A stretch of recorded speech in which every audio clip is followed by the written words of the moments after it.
સ્વાગત છે મહાન ગુજરાત ન્યૂઝ ચેનલમાં। અત્યારે પાટણથી દુઃખદ સમાચાર સામે આવી રહ્યા છે। પાટણની સરસ્વતી નદીમાં ગણપતિ વિસર્જન દરમિયાન એક જ પરિવારના 7 સભ્યો ડૂબવાના મામલે દુઃખદ સમાચાર સામે આવ્યા છે। 7 લોકો ડૂબ્યા હતા, જેમાંથી 3 લોકોને બચાવી લેવામાં આવ્યા હતા। ગઈકાલે સાંજે ગણેશ વિસર્જન દરમિયાન બનેલ આ ઘટનાને લઈ પોલીસ અને ફાયરની ટીમ પણ સ્થળ પર પહોંચી હતી।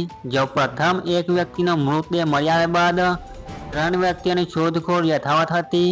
આ દરમિયાન હવે અન્યના 3 પણ મૃતદેહ મળી આવ્યા છે। આમ આ સમગ્ર ઘટનામાં એક જ પરિવારના 4 લોકો ડૂબી જવાથી મોત થયા છે। પાટણ શહેરના વિરાઈ ચકલા વિસ્તારમાં રહેતા પ્રજાપતિ સમાજના એક જ પરિવારના 4 સભ્યો ડૂબી જતા મોત થયા છે।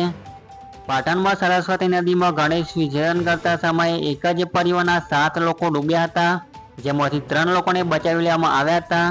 જેમાં ગઈકાલે સાંજે એક યુવકનો મૃતદેહ મળ્યો હતો, જ્યારે 3ને સારવારથી હોસ્પિટલમાં ખસેડાયા હતા। જોકે 4 લોકોની શોધખોળ ચાલી રહી હતી, ત્યારે આ 3ને પણ મૃતદેહ મળી આવ્યા છે।